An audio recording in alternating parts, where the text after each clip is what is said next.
Jadi aku tuh nggak mau merugikan perusahaan karena tuh kalau kerja tuh aku tuh harus all out gitu. Profesional ya.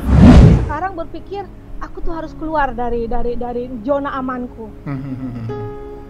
Aku tuh tipenya seperti itu tulang. Aku tuh suka di saat aku merasa lagi down, aku merasa gini, ini sekalian aja nih, gue pengen tahu bisa nggak gue bangkit gitu.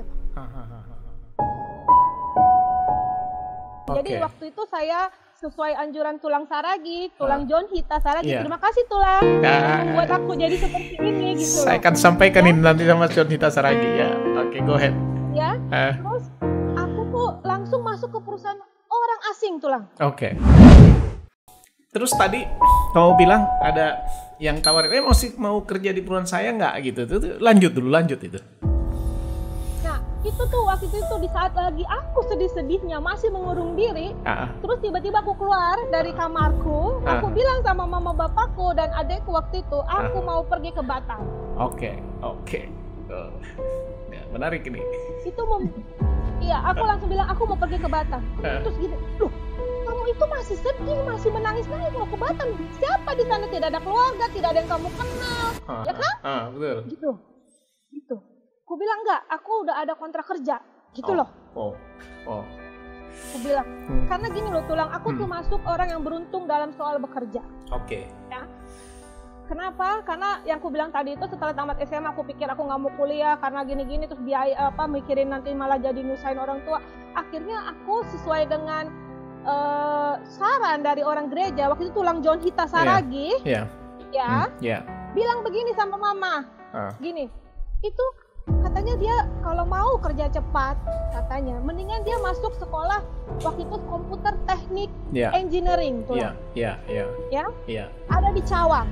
Itu cuma setahun dan dia bisa langsung saya masukkan ke perusahaan Prancis karena saya di situ kepala proyeknya, gitu loh. Jadi itulah awal karir saya itu dari situ tulang. Jadi waktu itu saya sesuai anjuran tulang Saragi, tulang John Hita Saragi. Terima kasih tulang yang membuat aku jadi seperti ini gitu. Saya akan sampaikan ini nanti sama John Hita Saragi ya. Oke, go ahead. Ya. Terus aku tuh langsung masuk ke perusahaan orang asing tulang. Oke. Di Batam. Ada bakalan didapat. Di Batam. Itu waktu itu yang pertama kali karirku. Itu aku tuh waktu itu proyeknya di Cilegon. Itulah yang pertama aku di situ. Oke. Go ahead. Menarik nih. Jadi itu awal karirku tuh begitu gitu. Jadi aku tuh masuk ke sekolah setahun waktu itu ngambil diploma teknik komputer. Terus aku masuk langsung kerja di situ di proyek orang Prancis, perusahaan itu namanya Snap Group ya. Itu terus aku di situ disuruh jadi salah satu staff untuk gambar itu loh, gambar teknik. Makanya yang tulang bilang itu aku di situ aku harus pergi ke lapangan, manjat-manjat ke mana? Tiang-tiangnya. Ke mana? Ke tang-tang itu loh. Waktu itu kan itu kebetulan itu Undolatek Project namanya. Jadi itu ada tangki-tangki minyak yang besar-besar itu. Karena kan sebagai teknik gambar itu aku harus melihat pergi ke atas itu apakah sesuai dengan gambar, karena kalau tidak sesuai dengan gambar aku tuh harus revisi gambar itu gitu loh. Menarik ini. You are not engineer, ya kan? You are not designer. You baca gambar, you lihat prakteknya di lapangan, and then you climbing, right? Luar biasa. Benar banget tuh lah. Tapi gini loh, aku juga harus berterima kasih sama bosku waktu itu ya, bosku Mr. Rebodo, Jacques Rebodo namanya. Dia itu sebetulnya biasanya proyek itu kalau udah selesai proyek itu terus dia ya udah habis kontrak gitu ya. Nah waktu itu dia mungkin melihat kayak tulang itu bilang dia melihat kegigihan aku tuh kan orangnya dari dulu tuh kecil, kelihatan imut-imut gitu ya, gitu kan. Terus dia tuh sebetulnya ada rasa salut kali ngeliat aku gitu. Ini cewek kan, ini berarti nih orangnya pantang menyerah gitu. Ya. Dia tawarin aku tulang, kamu mau nggak ikut ke kantor pusat, gitu loh. Gitu. Kantor pusat kita di Jakarta, kamu mau ikut nggak? Maksudnya ikut perusahaan saya, jadi pegawai tetap. Karena kan kalau di proyek itu kan pegawainya pegawai kontrak, tulang. Sesuai dengan proyek gitu loh. Tapi aku ditawarin sama bosku itu yang orang Perancis itu, aku jadi staf karyawan tetap di kantor pusat. Oke, hebat. Oke. Jadi dari situlah aku. Oh gitu ya. Karirku itu. Iya. Aku sampai di sini dulu. Ya. Ada satu kata-kata nasihat yang luar biasa. Di situ dikatakan, kalau Tuanmu meminta kamu berjalan 1000 meter, maka berjalanlah bersama dia 2000 meter. 2000 meter. Dengan begitu katanya, maka kamu akan sukses.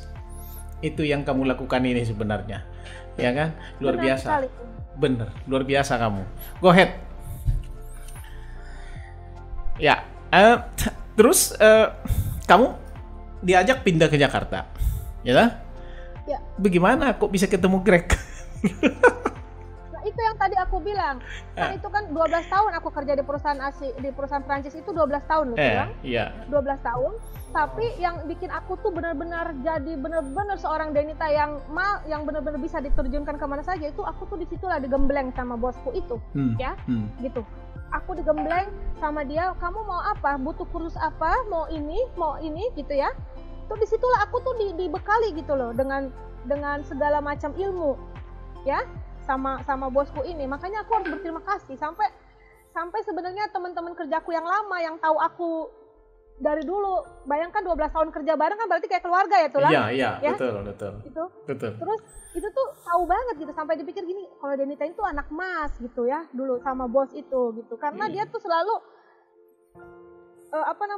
bosku tuh selalu bilang, kamu mau nggak nanti diterjunkan. Terakhir yang paling aku nggak pernah lupa, aku dikirim ke proyek di Sorowako Tulang. Sorowako. Itu tuh Sorowako. Itu proyek itu mining nikel ya. Itu Sorowako itu di ujung Pandang Tulang. Jadi dari ujung Pandang itu harus naik pelita air service kayak helikopter gitu menuju proyek itu. Iya. Nah, waktu itu aku tuh masih umur 21 tahun Tulang. Terus aku bilang waktu itu, aduh, tapi aku kalau mau ke sana aku tuh harus nggak mau kerja hari Sabat. Itulah yang selalu yang aku ini ya Tulang. Jadi bosku ini lihatnya tuh aku memang punya prinsip juga gitu Tulang. Punya prinsip. Karena aku selalu bilang, kamu mau kirim aku kemana aja itu nggak masalah, asal kamu jangan pernah menyuruh saya masuk hari Sabtu. Luar biasa. Karena bagi saya itu adalah hari gereja saya. Prinsip luar biasa. Itu Tulang. Keren. Jadi aku bisa ke sana, bayangkan waktu itu zaman aku dikirim ke mining itu ke perusahaan tambang, waktu itu dia main kontraknya dari Amerika ya, Fluor Denil, gitu. Jadinya tuh yang dikirim ke situ biasanya yang dari Jakarta itu orang-orang yang sudah master dari Amerika gitu ya, karena atau yang accounting yang udah tamatan Australia gitu loh. Master lah ya. Tiba-tiba tuh aku dikirim ke situ yang masih cere-cere gitu, masih imut-imut ya. Gitu. Tapi aku salutnya sama bosku bilang gini, Mika, apa yang kamu takuti? Gitu. Artinya kesempatan gitu. Iya, oke. Apa yang kamu takutin? Jadi waktu itu memang bosku itu banyak banget membuat aku tadi bersyukur juga sih, aku langsung kerja sama perusahaan asing ya. Jadi dari aku umur 19 tahun aku sudah digembleng dengan cara berpikir orang asing. Ya, jadi memang kalau kamu kawin sama orang Indonesia nggak bakal cocok. Tapi jadi memang it is good to be you married with someone foreigner gitu ya. Tapi kamu belum cerita sama saya.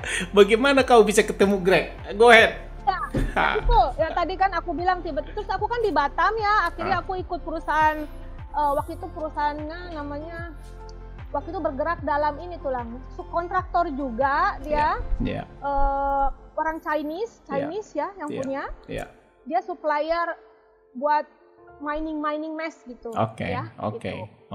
Jadi aku di situ sempat kerja di situ, dan itu juga nggak gampang. Bayangkan aja, aku harus berkarir di saat aku tuh luka, maksudnya apa namanya? Sedang terpuruk, hard feeling lah, sedang broken heart itu. Yeah. Tapi aku rasa lebih mudah sama aku di situ Tulang. Oke. Kenapa? Karena karena orang tuh tidak menambah lagi gitu dengan menanya kenapa lo begini gitu loh. Jadi itu kenapa aku mengambil keputusan itu, aku pergi hijrah walaupun susah gitu, maksudnya walaupun aku tuh nggak gampang mulai dari nol lagi ya di pulau lain gitu yang aku tidak pernah kenal, tapi aku berpikir gini, ada sisi positifnya buat aku. Kenapa? Karena aku tuh berkarir terus tidak ditambah dengan omongan orang, karena jujur aja di Indonesia ini jelek sekali gitu, kultur kita atau gimana nggak ngerti lah. Kalau misalnya ada orang dalam jatuh gitu dari tangga, disuruh ditiban lagi gitu loh, ditimpa lagi. Iya. Benar nggak tuh? Betul. Iya, right.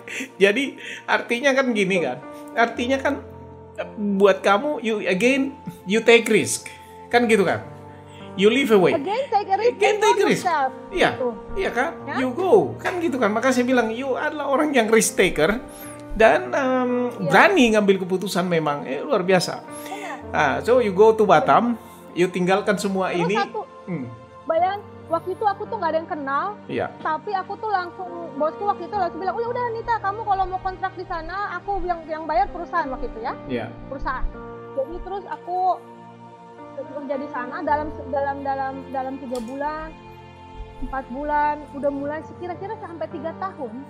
Terus aku pikir gini, aku bosen nih kayaknya kerja di kantor, ya, gitu. Masa jadi anak buah terus sih, gitu betul, kan? Betul. Gitulah. Gitu. Masa kapan? Masa jadi pengen jadi entrepreneur waktu itu, ya? Nah disitulah aku buka usaha tulang. Waktu itu ada investornya dari orang Amerika. Oke. Jadi aku tuh di Batam sempat buka perusahaan tuh lah. Bukan bikin usaha lah, jadi entrepreneur lah ya. Bikin usaha. Hebat. Entrepreneur. Waktu itu bisnisnya itu besi tua kapal-kapal. Besi tua kapal-kapal. Wow. Ya. Yang kita dismantle gitu, terus kita jual ke besi tua, penampung besi tua gitu ya. Wow, big money dong kalau begitu waktu itu. Nah, makanya aku bilang, jadi ceritanya itu kegagalan itu juga yang menemukan aku sama si Greg ini. Hebat, go ahead. Ini yang menarik ini. Jadi tulang waktu itu aku sudah udah punya nama perusahaan, sudah ada kontrak. Ya. Jadi waktu itu ada investornya kan, waktu itu partnerku tuh orang Amerika, ya. Iya. Itu namanya Raymond Bullis. Jadi itu orang yang kenal aku dari lama itu tuh udah tahu semua itu. Oke. Nah terus aku yang nyari project dan kita dapat project gitu. Terus sudah bikin Vertrag. Sorry aku sambung, Vertrag itu bahasa Jerman itu artinya kontrak. Oke. Oke, go ahead. Sudah dapat kontrak, terus sudah deal, udah pakai lawyer segala macam tulang. Terus udah survei lokasi. Jadi waktu itu kita sudah menemukan kapal yang akan dismantle. Ya. Dan saya juga sudah menemukan penampungnya. Gitu loh ya. Sudah deal. 1 kilo itu berapa harganya? Waktu itu kepikiranku sudah duit semua nih. Iyalah. Gitu. Berapa ribu ratus ton. Wow, gitu ya. Gitu. Waktu itu sempat adikku si Betseba sama suaminya datang ke Batam juga, aku terbangkan untuk menjadi komisarisnya gitu ya. Doing something lah. Gitu. Terus abis itu ternyata tulang, padahal perusahaan itu perusahaan sangat besar tulang, terkenal di Batam ini, dan itu dia tuh perusahaan yang punya nama gitu. Sampai dia juga punya bisnis sama Gubernur Batam. Berarti kan aku bukan ece-ece dong. Otorita ya. Gitu. Ternyata saya tertipu. Wow. Kamu itu luar biasa kamu. Tertipu. Saya tertipu. And then aku tuh bukan orang yang bodoh juga, karena semuanya itu sudah ada kontrak dan segala macam ya. Gitu ya. Udah lihat barang, sudah lihat lokasi, sudah deal semua, udah kasih DP. Waktu itu sekitar DP-nya itu 150 juta. Dengan kontrak begini. Jadi kita tuh nanti dismantle-nya per bulan, sebulan segini, udah pokoknya sudah deal. Ternyata pas udah hari hanya, maksudnya sudah mulai kontrak harus sudah dijalankan. Tiba-tiba tuh bis outnya tuh orang Chinese Malaysia yang waktu tuh yang jadi partner saya itu ya, gitu. Terus apa namanya, tiba-tiba nggak kelihatan rimbanya, disappear, ditelepon, disappear. Terus dia itu kadang orang keluarganya masih di situ, perusahaannya masih di situ, tapi dia melarikan diri. Dan pertama, kedua, dia masih, lucunya tuh dia masih bisa dihubungin. Halo Bu Nita, maaf Mbak, Bu, saya bakalan datang gini-gini gitu ya, gitu. Ya terus tiba-tiba selalu seperti itu gitu. Aku tuh sama bosku tuh, partnerku yang orang Amerika itu, sampai kita pergi ke Singapura menemukan dia, pergi meeting ke Malaysia. Tapi dia tuh selalu berjanji aja gitu Tulang. Berjanji yang oke, kita akan tunggu sebentar Mbak. Saya lagi banyak urusan gini dengan alasan sakit lah, masuk rumah sakit ya. Dan yang paling ininya ternyata tuh yang paling mengenaskan saya, yang membuat saya tersadar bahwa ini saya tidak bisa harapkan itu setelah ternyata dia itu bukan saya aja yang ketipu, sampai gubernur Batam dan jenderal di Jakarta ditipu juga sama dia. Ya, Mbak. Jadi itu Tulang. Itu. Kan kupikir, wow, gitu kan. Wah, ini udah nggak bener nih. Aku tuh udah nggak bisa berharap nih, malah ngabisin duit, tenaga, dan pikiran dengan aku pergi nemuin dia ke Batam, ke Singapura, ke Malaysia. Itu tuh ngabisin biaya, ngabisin tenaga, pikiran, gitu, ya kan? Gitu. Terus kupikir di situlah aku waktu itu memang udah ini gitu, udah gini. Wah, ternyata gue tuh salah. Tuhan menegur aku. Aku tuh sudah mulai berpikir duit ya, gitu. Udah mulai berpikirannya tuh udah duniawi. Di sini Tuhan menegur aku, kupikir, ya kan? Gitu. Bahwa sebetulnya aku tuh sudah lah Nita, adik-adikmu udah selesai sekolah semua, ya? Udah apa? Udah, maksudnya apa? Bahwa harta dunia itu tidak tidak dibawa mati lah. Tidak dibawa mati. Iya. Tapi disitulah aku dikenalkan sama si Grace. Yang kenalin siapa? Jadi waktu itu gini Tulang, kan aku di Batam itu, aku kan ikut asosiasi gitu ya, asosiasi itu entrepreneur sebatam gitu ya. Oke, luar biasa. Gitu kan. Terus tiba-tiba ada teman aku orang Singapura gitu ya, maksudnya dia punya pacar orang Jerman. Oke. Terus dia bilang gini, kan aku di situ lagi suntuk, gimana ya namanya, ketipu ya, gitu. Iya. Lagi banyak pikiran, pokoknya udah lagi down juga gitu, down yang kedua kali ya. Oke. Terus tiba-tiba dia ngomong gini, hey Nit, ngapain lu stres gitu kan? Gitu. Enjoy lah dulu kita, katanya. Udahlah katanya ya. Ini teman pacarku mau datang, katanya. Oke. Gitu teman pacarku mau datang katanya gitu. Dia single katanya gitu. Lu daripada mikirin, udahlah mungkin saatnya lu jadi mungkin saatnya lu tuh tetap karir dulu daripada lu stres gitu. Gitu kan? Iya. Udahlah, sekarang mikirin diri sendiri lah dulu lu gitu. Maksudnya kalau mungkin lu saat ini butuh kasih sayang, butuh perhatian gitu lah. Kan gue bilang, aku nggak mau gue bilang gitu. Waktu itu aku tuh apatis Tulang dengan kegagalan percintaan itu. Aku tuh jadi seorang wanita yang sangat dingin. Sangat dingin. Ya? Jangankan laki-laki mendekat 10 meter aja langsung, hey. Don't even see me gitu ya. Iya, gitu. Maksudnya aku tuh bener-bener itu membuat aku tuh jadi apatis ya. Gitu. Jadinya aku jangankan deket-deket, maksudnya aku nggak percaya lagi yang namanya laki-laki. Ada hate-ness gitu ya. Gitu. Terus tapi ini waktu itu temanku ini memang tepat banget masuknya. Dia bilang di saat aku lagi galau-galaunya, dia bilang gini, ayo Nit, katanya gini, ini mah bukan orang proyek. Karena gini loh, karena itu aku tuh karena aku banyak pengalaman di proyek Tulang, aku sedikit trauma juga ngelihat pria-pria proyek ini yang suka ganti-ganti suami, pasangan lah. Ganti pasangan gitu. Jadi aku tuh aku tuh nggak interest, gue bilang, aku bilang gitu ya kan. Terus dia bilang, enggak, ini dia orangnya pengajar Nita, pengajar gitu loh, ya, gitu. Jadi dia bilang, apalagi pengajar berarti orangnya kaku dong.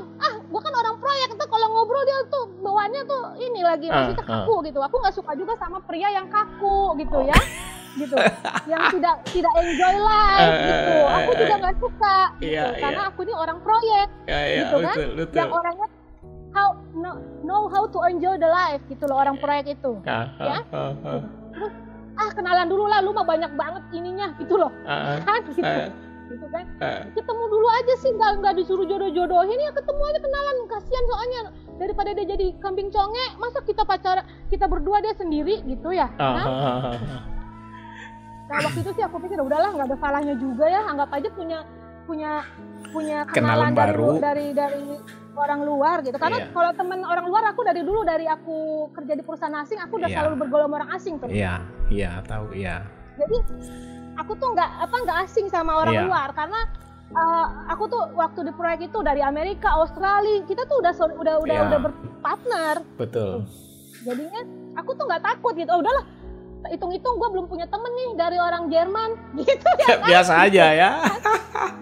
Ya pengen tahu gitu loh orang Jerman cara berpikirnya seperti apa gitu.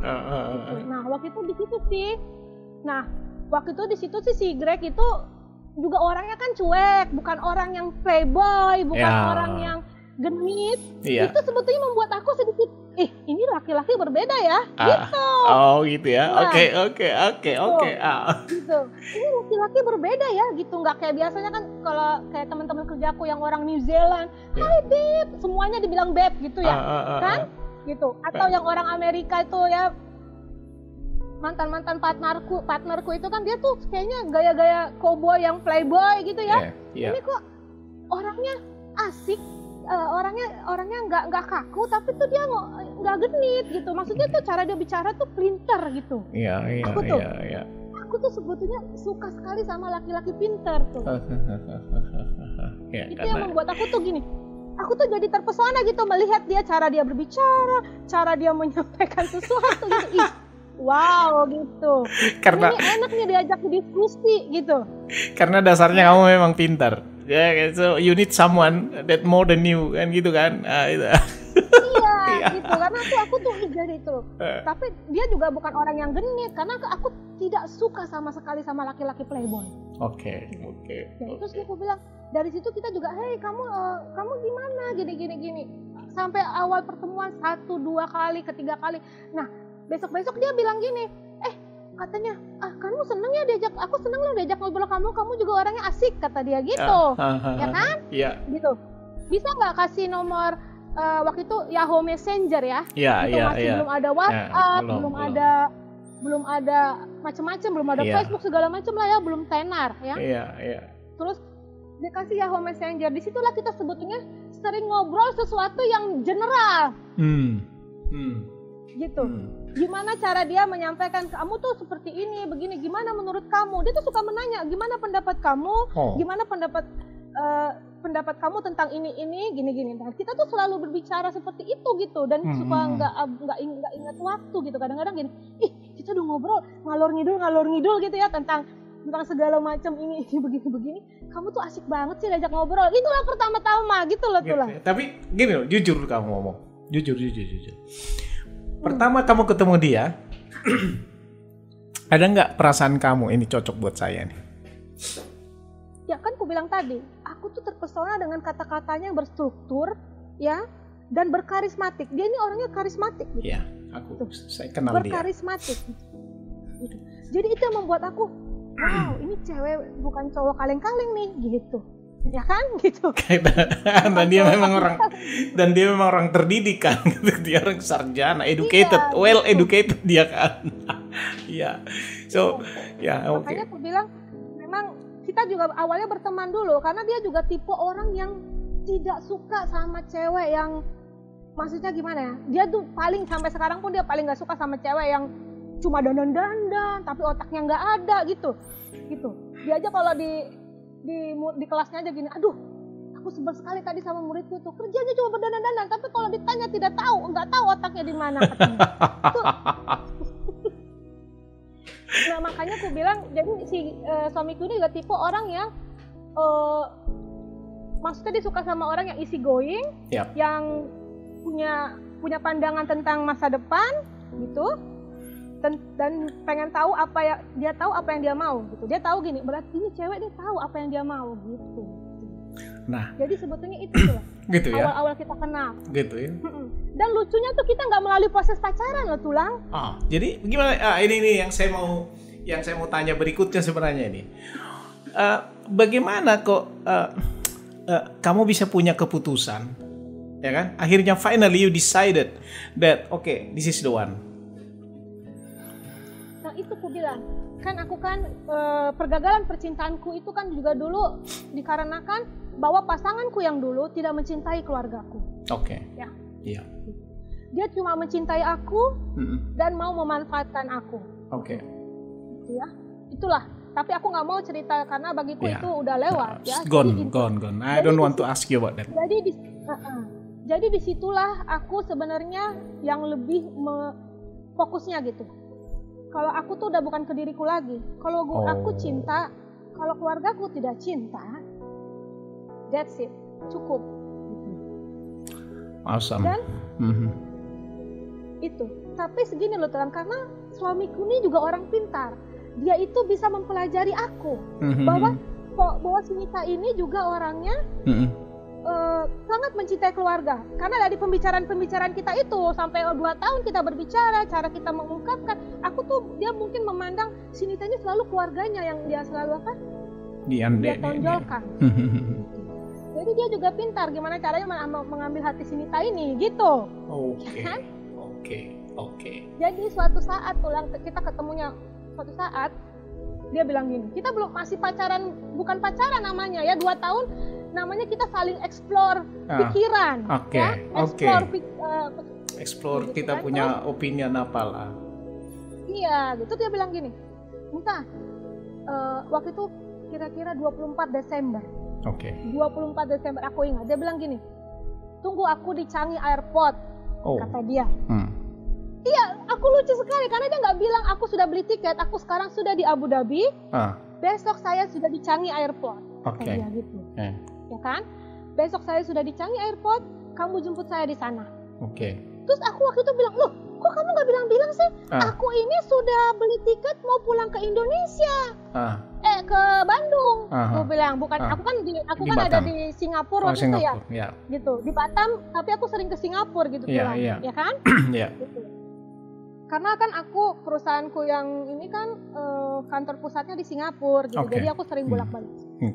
Terus aku bilang gitu, loh, aku tuh 2 hari lagi aku tuh udah harus pulang ke Bandung. Ke Bandung. Dan ini hari pertama aku balik ke Bandung setelah ke frustasianku itu. Oke. Bayangkan Tulang, waktu aku lari dari melarikan diri dari Jakarta ke Batam, itu tuh aku gak pulang-pulang Tulang. Gak pulang-pulang, tapi telepon dan bantuan buat keluarga tuh selalu tiap bulan ya. Gitu. Tapi aku nggak mau pulang gitu, karena aku merasa belum siap ya. Gitu. Tapi di saat itu aku merasa udahlah, kali ini aku pulang. Tiba-tiba itu yang namanya aku bilang sesuatu yang menurut aku ini kayak semacam semua ini jalannya Tuhan. Ya. Karena bayangkan aja, aku tidak pernah berpikir dia bakalan datang, terus tiba-tiba dia bilang dia datang, terus aku sudah beli tiket mau pulang menemui keluargaku di hari pertama kali aku pulang setelah aku 3 tahun tidak pulang ke Bandung. So, what is the reason? Kenapa kamu akhirnya keputusan kamu apa? Kamu tunggu di Changi Airport, and then you kehilangan semua itu, tiketmu semua hilang. Tiket pulang ke Indonesia dari Singapura. Kan masih 2 hari kan waktu itu. Oke. Kan masih 2 hari. Jadi dia datang tanggal 25 pas Desember. Iya. Gitu, tanggal pas Natal. Iya. Makanya dia bilang gini waktu itu, kamu apa? Waktu itu lucu sekali lah. Disitulah mungkin dia mulai jatuh cinta sama aku. Dia sih bilang, aku tuh jatuh cinta dari pembicaraan kita explore mind itu. Aku jatuh cinta sama kamu katanya. Kalau misalnya kadang-kadang kita sampai tertidur katanya dalam pembicaraan kita tuh, kamu kulihat kamu tertidur, kamu tuh bener-bener polos, tidak ada yang kamu buat-buat, tidak harus yang di saat itulah aku jatuh cinta sama kamu pas kulihat. Ini anak tuh kayaknya nggak ada yang dibuat-buat, dia itu pokoknya tampil apa adanya. dia nggak mikir dulu mau cantik, mau dandan dulu gitu kan. Ini sampai dia tertidur pun katanya dia nontonin aku tertidur gitu loh. Luar biasa. Jadi makanya, jadi satu poin. Satu poin. Dia memang tidak mau yang dibikin-bikin. Dia mau as it is, gitu ya? Oke. Luar biasa. Oke. Masih ke bahasa Jermannya ya benar gitu. Oke. Sorry Tulang karena aku udah terbiasa dengan Jerman. You are half Germany now. You half Germany now and you are not Indonesian citizen anymore. Ya itu benar, tapi aku tetap cinta Indonesia. Iyalah, oke. Oke, go ahead. Jadi Tulang waktu itu dia bilang gini, justru dia bukannya malah gini, pokoknya aku udah beli tiket, aku mau pulang ke Indonesia gitu, ke Bandung, sorry ya gitu, mau ke Bandung. Dari waktu itu tiketku dari Singapura aku ambilnya ya. Iya. Gitu. Terus ya udah tuh gini, aduh Nita, waktu itu dia gini, kamu masa tega sih, aku katanya aku ini apa namanya menyalahkan aku nanti di Singapura, aku nggak ada yang kenal siapa di Changi, kata dia gitu kan. Kata gitu kan, itu si Markus juga udah pulang, jadi temennya itu juga udah pulang ke Jerman. Oke. Gitu. Waduh, aku tuh waktu itu ada empati aja Tulang, bukan cinta. Jadi gini, aduh nih gawat banget nih anak-orang nanti kalau misalnya tiba-tiba nyasar, terus nanti dimanfaatin orang-orang gitu kan. Gitu. Waduh, jadi merasa ada tanggung jawab. Oke. Karena aku pikir gini, waduh, nanti, aduh nih anak orang nanti jangan-jangan nyasar gitu. Terus aku bilang gini, ya udah kalau memang aku sudah di jalan, jadi aku nggak bisa bilangin besok atau gimana, kata dia. Aku sudah di Abu Dhabi, udah transit. Berarti kan tinggal kira-kira 8 jam lagi udah nyampe. Iya, Singapura. Iya. Akhirnya aku pikir, tapi aku bilang, ya udah, tapi nanti lu kalau gue tinggal pulang ke Bandung terserah lu ya gitu. Aku bilang ya kan. Terus tapi dia bilang gini, pas aku udah ketemu di Changi Airport, terus dia bilang gini, Nita, aku ikut aja lah katanya ke Bandung. Wah, modus, berarti udah pengen dia mau ke Bandung dong. Iya gitu. Jadi sebenarnya sebetulnya dia memang pintar. Dia gini loh Tulang. Dia tuh suka ke Nita ini jangan mempersiapkan. Jadi dia pengen apa adanya gitu. Oke. Gitu. Dia pengen sesuatu yang kejujuran gitu loh. Transparan gitu ya. Transparan tuh kan sampai lupa bahasa Indonesia. Gitu. Terus dia ikut lah. Waktu itu akhirnya aku juga nggak ini Tulang, nggak persiapan. Itu tuh bilang gini, waduh gimana? Aku bilang sekarang Natal begini penuh loh Bandung, nggak ada hotel. Aku bilang gitu, ya kan? Gitu. Katanya terserah kamu lah, aku ikut ke rumah kamu juga nggak apa-apa. Katanya, coba lo Tulang. Ya ampun, aku bilang ini orang gila juga nih, nekat gitu.